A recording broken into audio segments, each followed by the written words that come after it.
Ezekiel rapidly mastered Viridian literacy, transforming the manhwa library, albeit small for his taste, into his personal data archive. He devoured histories, elemental theories, and philosophies, analyzing concepts like chi or mana as low-frequency energy resonances rather than mere breaths of the world. His observations of his siblings' elemental magic deepened, allowing him to perceive Kalen's earth walls and Lyra's fireballs as precise manipulations of unsubmicals. Subtle magical flickers, like puzzles solving themselves or lost toys reappearing, served as his quiet experiments, crucial data points in his understanding of Viridia's reality. He quickly discerned the Viridian script's peculiar fluidity and lack of standardization, noting its similarities to Earth's abugida systems like Babayan and even the vowel-sparse Hebrew. When he asked his mother, Lady Alara, to teach him his formal name, Ezekiel, and his endearment, Isekay, which is pronounced as Isekai, for comparison, she wrote them with variations, explaining that one could freely write it the way you want. It's almost like the rules from Japanese kanji, hiragana, and katakana, if Oni must compare it. Despite his logical mind's discomfort with this non-standardization, he resolved to rectify it in the future. He also began a routine of early morning stretching and calisthenics, prioritizing mental and intellectual development over running, while his older siblings received formal tutoring. Ezekiel's keen observation extended to Viridia's primitive infrastructure, noting skewed buildings and the absence of applied mathematics, with rudimentary counting reserved for age 6. He deduced that ancient knowledge had been lost due to wanton sacrificial offerings that systematically eradicated learned individuals. In conversations with his mother, he learned about Viridia's local gods, Adlor, Luna, Subing, Amihan, but Lady Alara was entirely unfamiliar with the name Xylos, much to Ezekiel's cosmic amusement. From his father, Lord Riel, Ezekiel learned about their domain's defense against rival factions, their vast territory, and strategic outposts. Crucially, he identified a colossal societal inefficiency, their lack of formal agriculture and animal husbandry, relying solely on hunting for meat. Leveraging this, Ezekiel astounded Lord Riel by proposing the revolutionary concept of animal husbandry, herding animals for continuous, safer food production, a blueprint for an agricultural revolution.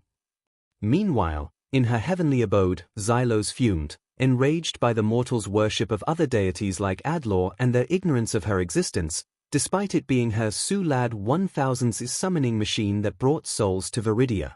Her desire to lash out was suppressed by the steely gaze of Anahita, the compliance goddess, and the terrifying realization that harming Ezekiel, her crucial first soul for divine council compliance, would risk losing her domain and essence.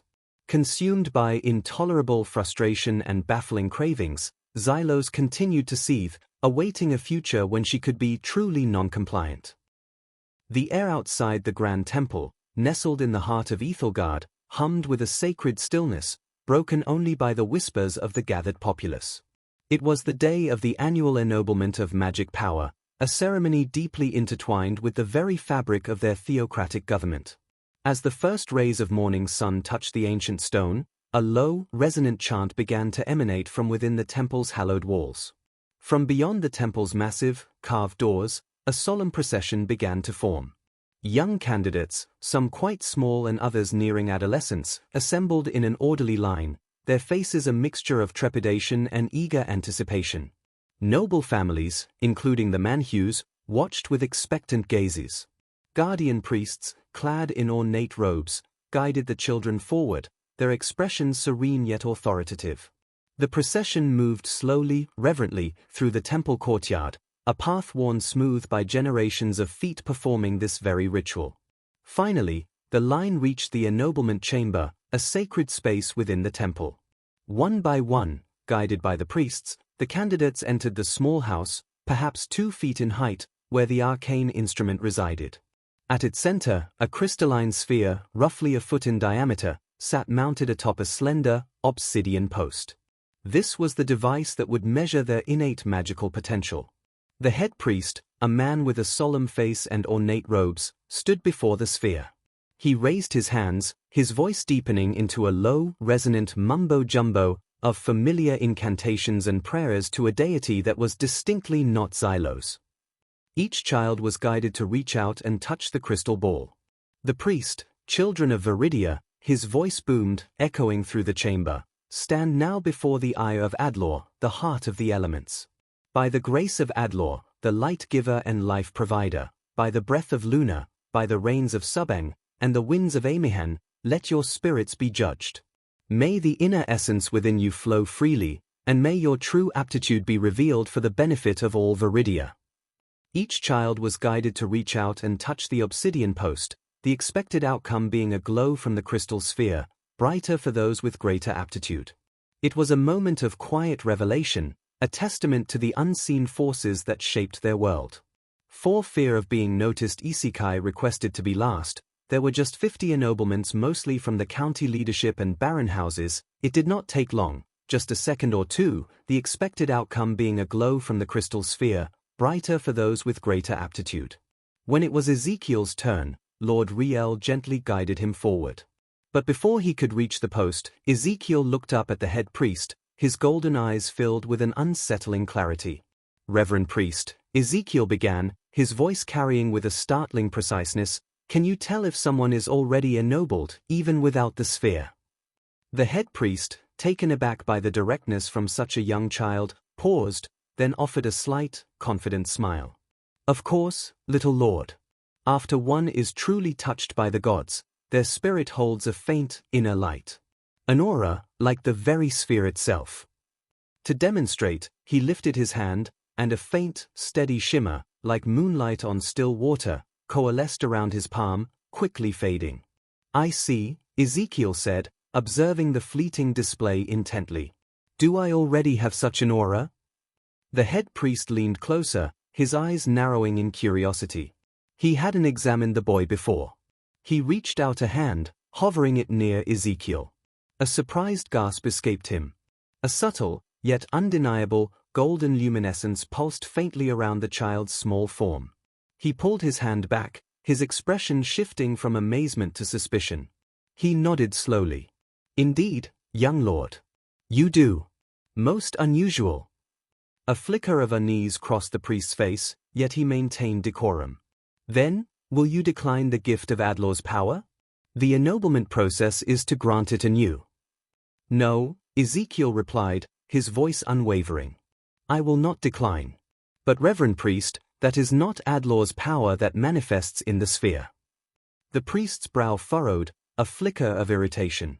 "Blasphemy! All power comes from Adlor, the light giver and life provider." "If my aura is the same as the crystalline sphere," Ezekiel pressed on, his logic relentless, "then that sphere did not come from Adlor, did it? It comes from the goddess Xylos." The priest's mouth opened, poised to rebuke, but Ezekiel didn't wait. He looked directly into the priest's eyes, a knowing glint in his own. "Have you personally met Adlor, reverend priest?" "Because I have personally met the goddess." The head priest froze, his face a mask of utter bewilderment, a cold dread creeping into his heart. He felt as if he had been subtly led into a trap, his own words turned against him with an impossible, childlike precision. Before he could utter a single word in rebuttal, Ezekiel had already turned. Lord Riel, still somewhat stunned by the brief, sharp exchange, gently guided Ezekiel forward, instructing him to touch the obsidian post. But Ezekiel, knowing instinctively what he wanted to try, placed one tiny hand firmly against the smooth surface of the crystalline sphere itself, and simultaneously grasped the base with the other. In the eyes of the onlookers, the crystal ball blazed with an unprecedented, directed golden light, a spectacle that lasted but a split second before the priests guided him away. No one should have noticed anything more. But for Ezekiel, time stretched and twisted.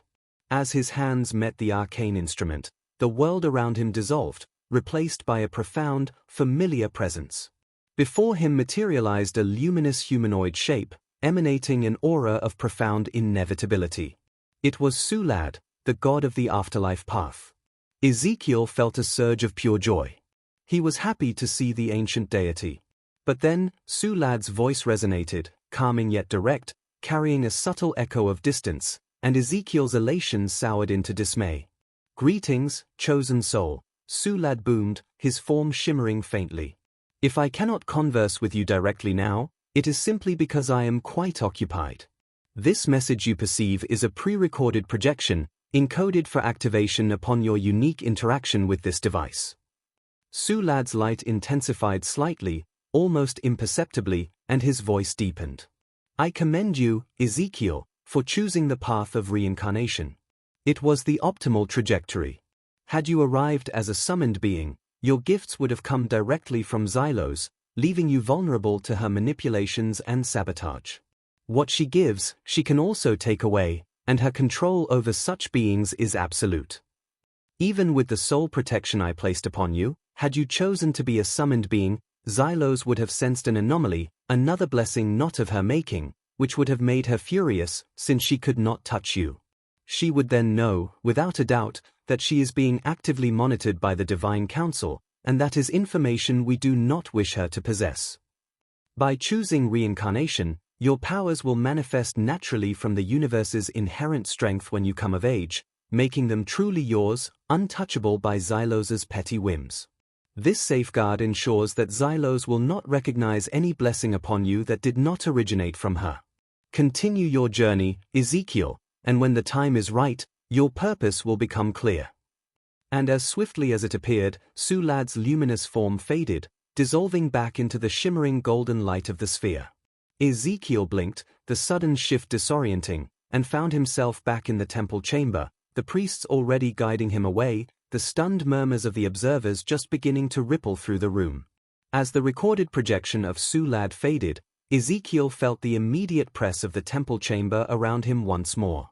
But before the murmurs of the priests could fully register, a fresh shimmer pulsed in the air, and Sulad's luminous form reappeared, distinct from the previous echo. This time, Ezekiel felt no pre-recorded distance, a direct, profound consciousness connected with his own. This was live. Greetings again, Ezekiel. Sulad's voice resonated, warm and present. Sulad, Ezekiel managed, a wave of genuine reverence washing over him, grateful for the live connection. Indeed, Sulad affirmed, his ethereal gaze conveying satisfaction. I wish to offer my congratulations once more, personally, on your wise choice of reincarnation. A moment of comfortable silence passed, a cosmic farewell hanging in the balance. It is time for me to bid you farewell now, chosen soul. Sulad continued, his form beginning to subtly recede, the glow around him softening. But then, Sulad's form stabilized, a faint, knowing chuckle resonating in Ezekiel's mind. One more thing, before I depart. Xylos, in her frustration, did meddle in your blessings after all, though not for the worse. Before your departure, she furiously activated every single package, every single gift you had configured, pouring them into your departing essence. Sulad's presence brightened momentarily. You are now bestowed with all the blessings, Ezekiel. This makes you a truly unique being in that realm, possessing power that is godlike, placing you in a state beyond a mere demigod, truly a being in between a god and a demigod, though still very much a mortal with a physical body. This power is yours, untouchable by Xylos. With a final, profound nod, Sulad's luminous form dissolved entirely, leaving Ezekiel blinking back at the crystalline sphere, the golden light around it now merely a faint afterglow. The temple chamber snapped fully back into focus, the head priest's voice already guiding the next child forward, utterly oblivious to the divine encounter that had just transpired. As Sulad's final essence dissolved, a profound stillness descended upon the ennoblement chamber. Then, abruptly, the golden light illuminating the crystalline sphere dimmed, plunging the immediate vicinity into a brief, unsettling twilight. A collective gasp rippled through the onlookers.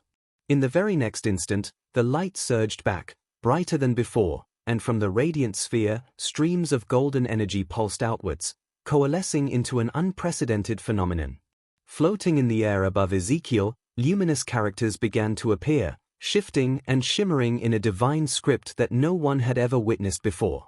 These were not the faint glows of typical magical aptitude. These were words, manifesting as precise, elegant floating text, detailing capabilities and aptitudes that defied mortal understanding.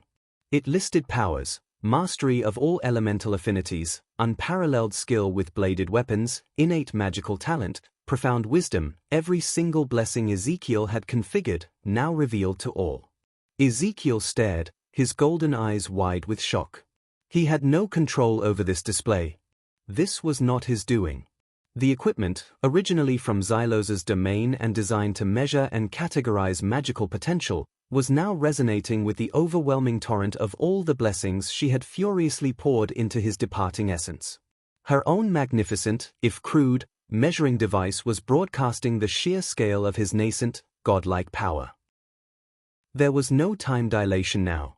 Every priest, every noble, every parent present in that chamber saw it. They saw, live and undeniably, the manifestation of an unparalleled, divine potential from a mere 6-year-old child. Amazement, bordering on fear, silenced the room as the golden text continued to cycle, a testament to a power far beyond their comprehension. The golden floating words continued to scroll above Ezekiel, detailing his myriad capabilities. Then, beneath each luminous phrase, a new, unprecedented phenomenon occurred. A holographic projection of Ezekiel himself, flickering into existence, acting out the very power described. A tiny, ethereal figure conjured miniature earth walls, manifested faint wisps of fire, or moved unseen forces, demonstrating the powers listed in the text. This was utterly beyond Ezekiel's control, a public broadcast orchestrated by Xylos's own arcane equipment resonating with the overwhelming surge of blessings she had bestowed upon him. As the chamber buzzed with awestruck murmurs, the very air in the temple shimmered, parting to reveal a colossal, breathtakingly beautiful illusion. Xylos, the goddess herself, appeared before them all. Her projection was immense, towering over the stunned assembly, her face smooth and flawless as porcelain framed by cascades of black hair. Her eyes, pools of pure gold, glittered as her red as a rose flower blooming at its most peak, lips curved into a radiant smile. Her exquisite curves and perfectly proportioned form were visible to everyone. Her connection with Ezekiel, which had been distant and baffling since his birth, was finally re-established, powerfully reconnected by the overwhelming resonance of his multifaceted blessing. Xylos's golden eyes swept across the chamber, and she saw him, Ezekiel, her problem child, down in Viridia, a tiny figure among the kneeling populace, his golden eyes wide, staring directly at her. "Worship me, my creations." Xylos's melodious voice boomed, resonating with divine authority. "Revel in the glory of Xylos, your true goddess." As all the people in the chamber instinctively kneeled and bowed their heads in worship, Xylos focused her gaze on Ezekiel. She could feel her divine power surge, invigorating her essence as the collective adoration flowed towards her, a sensation more potent than the energies she usually siphoned from sacrificed souls. Her aura brightened, swelling with the raw energy. She opened her mouth to speak to Ezekiel, a familiar litany of frustration bubbling to her lips, about to nag him like a pestering, jealous wife about his perceived ingratitude and the uncomfortable ordeal he put her through. But before she could utter another sentence, Ezekiel knew. He knew her every thought, every impending complaint. He quickly lifted his head, his small voice cutting through the stunned silence with startling clarity, filled with practiced reverence. "Oh, Goddess Xylos," he exclaimed, his words perfectly chosen. "Your boundless divinity, your majestic and regal presence, truly illuminates this world. Thank you, Goddess, for all the immeasurable power in the universe that you have so gloriously bestowed upon this humble servant. Your magnificent grace knows no limits." Another significant surge of power rippled through Xylos, visibly brightening her aura. His praises were like pure, potent fuel. She visibly swelled with it, basking in the raw, unadulterated adoration. Then, realizing the multitude of eyes upon her, and the importance of maintaining her divine facade, she suppressed the urge to nag. Her pregnancy cravings, which had been a chaotic array of unpredictable desires and a source of inexplicable irritability, felt suddenly, perfectly satisfied.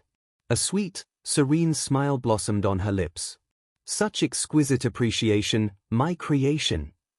Xylos purred, her voice now calm, regal, and filled with a profound contentment. It is only fitting that such a blessed soul understands my glory. Please, continue to worship me before you sleep.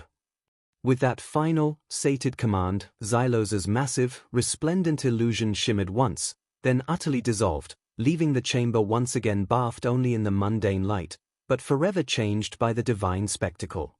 The opulent projection of Xylos vanished as abruptly as it appeared, leaving the ennoblement chamber cloaked in an unsettling silence. The golden, floating text detailing Ezekiel's myriad godlike capabilities also dimmed and then winked out of existence, leaving behind only the cold, unyielding crystal sphere on its obsidian post. For a long moment, no one moved. The air still thrummed with the fading resonance of divine power, and the scent of ozone lingered. The priests, who had instinctively prostrated themselves before the immense, breathtakingly beautiful vision of Xylos, slowly, almost tremblingly, began to rise.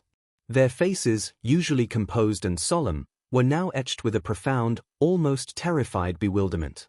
The head priest, who had been directly challenged by Ezekiel moments before Xylos's appearance, felt a cold knot of dread twist in his gut. His earlier composure had shattered. The child's impossible questions: if my aura is the same as the crystalline sphere, then that sphere did not come from Adlor, did it? It comes from the goddess Xylos. Have you personally met Adlor? Because I have personally met the goddess, had been followed by an undeniable, earth-shattering validation.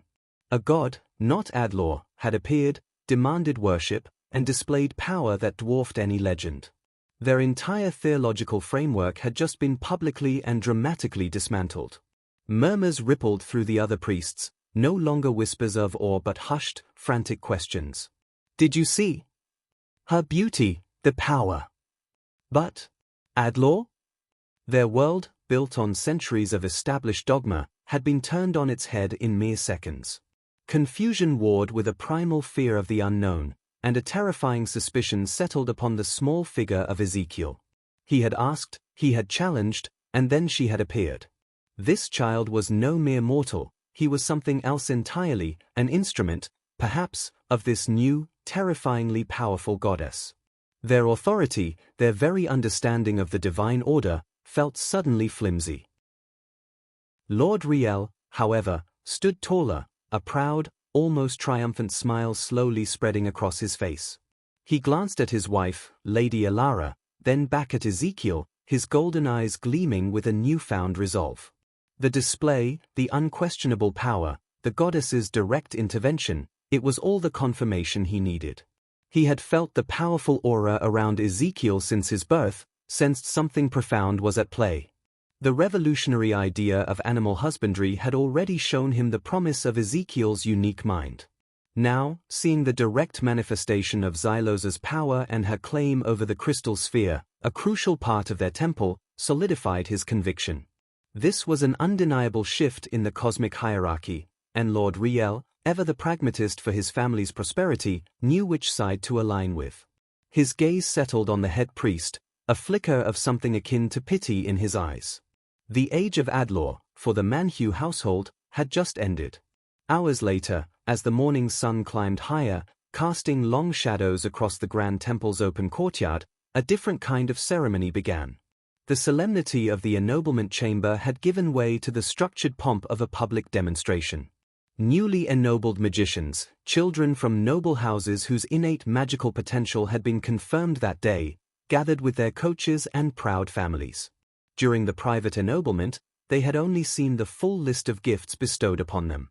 But the law in Ethelgard demanded that each newly blessed individual present at least one of their manifested powers to the public, a display meant for both general knowledge and government monitoring. The first to step forward was young Lord Theron, son of a minor noble house known for its engineers. Guided by his stout earth manipulation coach, he took his place at the center of the courtyard's ancient stone circle. Taking a deep breath, he began to chant, a low, guttural melody that resonated with the very ground beneath his feet. By the heart of stone, and the strength of soil, I call upon the deep, from ancient toil. With a strained look of concentration, the earth at his feet rippled, and a small, perfectly formed boulder, no larger than his fist, slowly rose from the ground, hovering briefly before thudding back down. A ripple of polite applause went through the crowd. Next came Lady Anya, delicate but determined, her coach, a slender woman specializing in water manipulation, nodding encouragement. Anya closed her eyes, her chant a soft, flowing hum. Waters, hear my whispered plea, flow and shimmer, rise for me. A small, shimmering orb of water, no bigger than a pearl, formed between her cupped hands, suspended miraculously against gravity, then vanished into a fine mist. A boisterous boy, young Lord Kale, stepped forward, a sign of a house known for its hunters. His coach, a grizzled archer with a penchant for wind magic, gave a sharp salute. Kale's chant was a sharp, gusting whisper, winds of sky, respond to call, let your breath upon me fall. A sudden, localized breeze swirled around him, ruffling his hair and the banners above, before dispersing as quickly as it came. Then came Lady Serena, her presence radiating a quiet grace. Her coach, a serene healer, stood nearby. Serena's chant was a melodic, almost singing whisper, light of day, so pure and bright, grace me with your gentle light. A soft, golden luminescence emanated from her fingertips, illuminating her face like a captured sunbeam, before slowly fading. Finally, a cautious boy, Master Elian, approached. His coach, a stern-faced sorcerer, stood back, arms crossed. Elian's chant was a hesitant, low hum, flames ignite, let purpose burn, from this spark, your lessons learn. A tiny, controlled flame, no bigger than a candle wick, flickered into existence at the tip of his finger, dancing for a moment before he quickly extinguished it. Each demonstration, while a clear display of nascent magical ability, was controlled, modest, and within the expected parameters of newly ennobled children.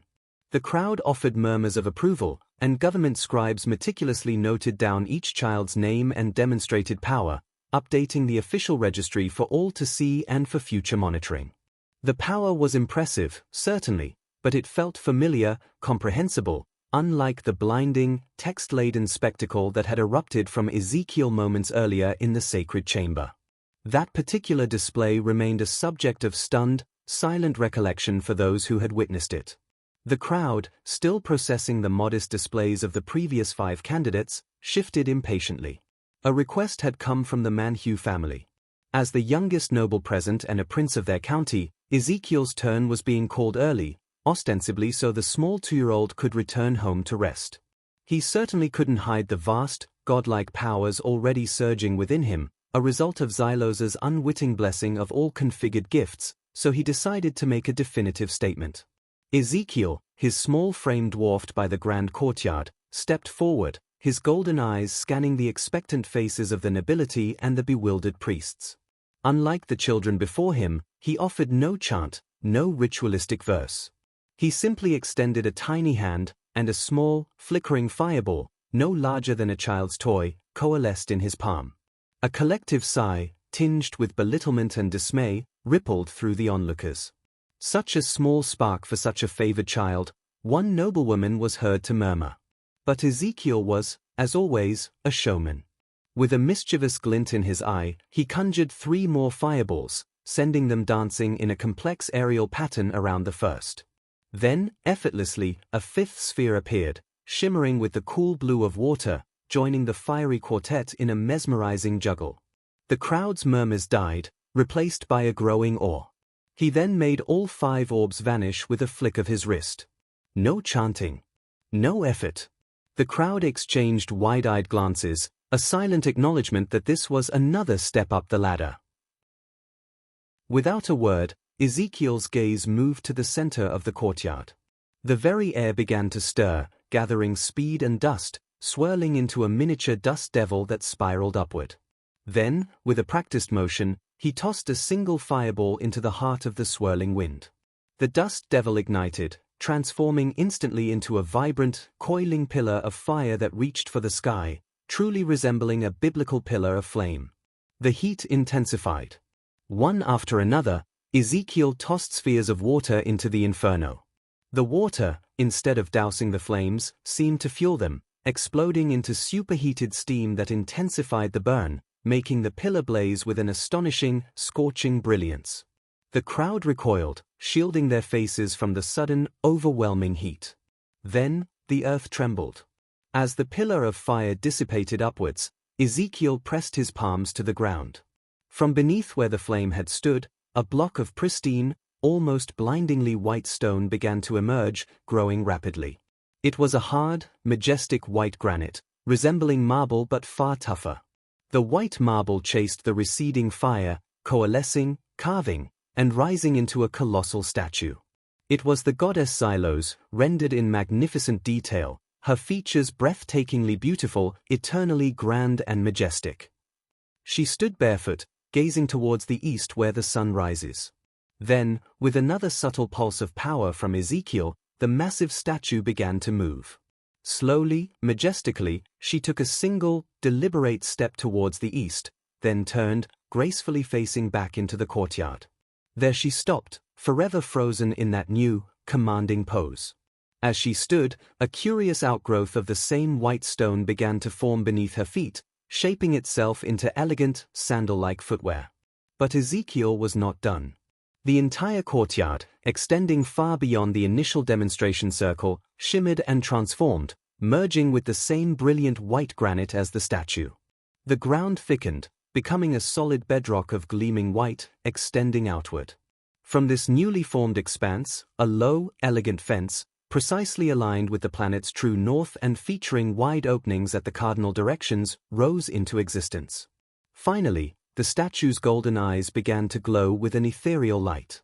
Where her gaze fixed, a smaller, vibrant holographic projection of Xylos's true essence appeared, shimmering with her name inscribed in the current Viridian script. The illusion was perfect. Xylos's pose in this projection subtly shifted and changed as the sun altered its position in the sky, creating the profound illusion that the goddess was alive, observing, and listening to every prayer. Ezekiel, his display complete, bowed low. He then turned to the stunned crowd, his voice resonating with an authority far beyond his years.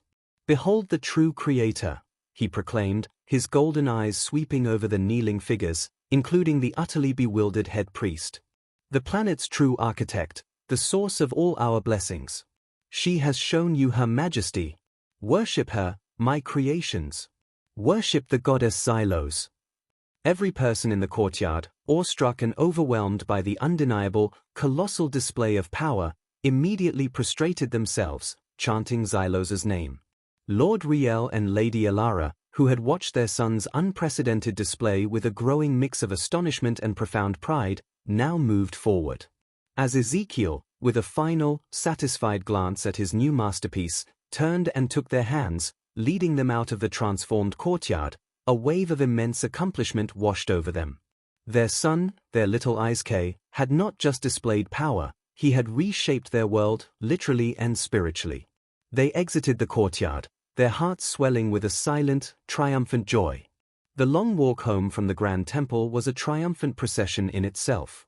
With no horses available for such a short journey, Lord Riel strode with renewed purpose, carrying Ezekiel in his arms, his heart swelling with pride.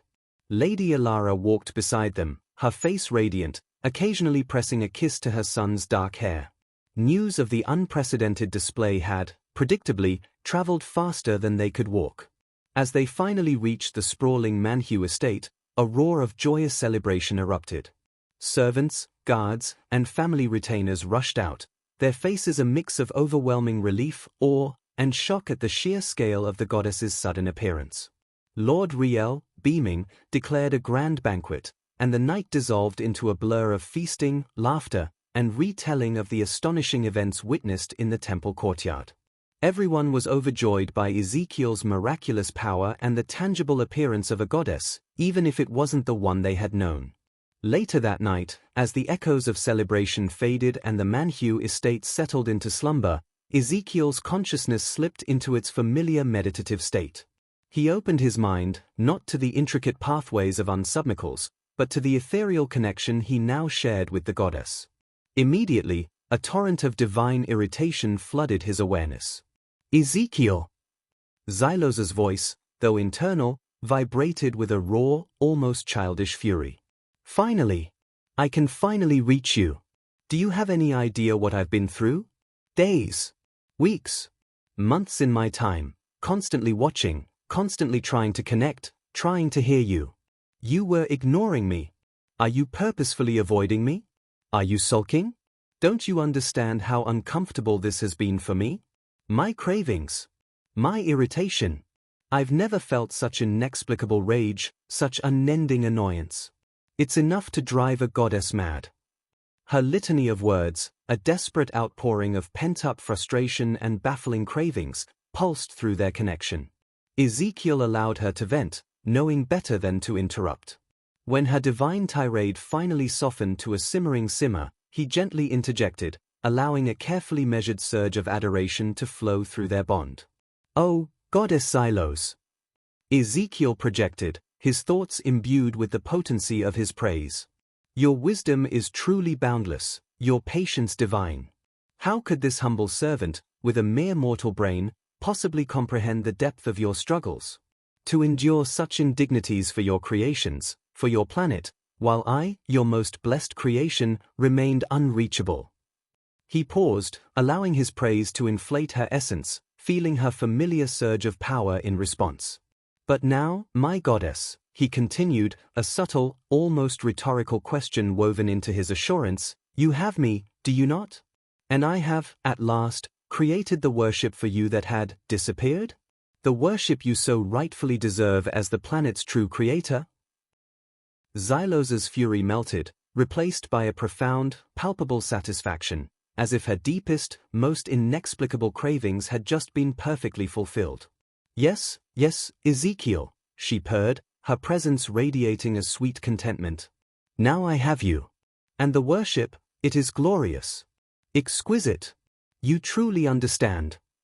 "And because you understand, my glorious goddess," Ezekiel pressed, imbuing his thoughts with gentle reverence, "and because you are now reassured and happy that I can finally communicate with you, I implore you, please do not unleash your righteous wrath upon your people. Do not visit your justified fury upon your planet. For they are now learning. They are now beginning to truly worship their magnificent creator, guided by the light of your servant."